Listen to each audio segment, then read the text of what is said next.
నమస్కారం ఘంటారావానికి స్వాగతం ముందుగా ప్రధాన అంశాలు కేటీఆర్ విచారణ నేపథ్యంలో ఈడీ కార్యాలయం వద్ద ఉద్రిక్తత బీఆర్ఎస్ నేతలు పోలీసుల మధ్య తోపులాట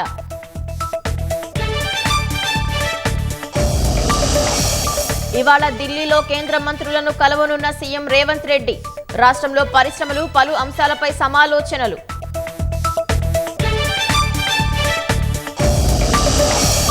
సైఫ్పై దాడి ఘటనపై విచారణ వేగవంతం చేసిన ముంబై పోలీసులు నిందితుడి కోసం గాలింపు పలు కోణాల్లో దర్యాప్తు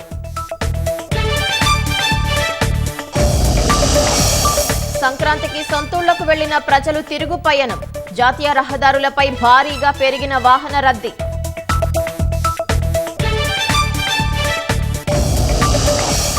అంతరిక్షంలో స్పేడెక్స్ డాకింగ్ ను విజయవంతం చేసిన ఇస్రో రాష్ట్రపతి ముర్ము ప్రధాని నరేంద్ర మోదీ ప్రశంసలు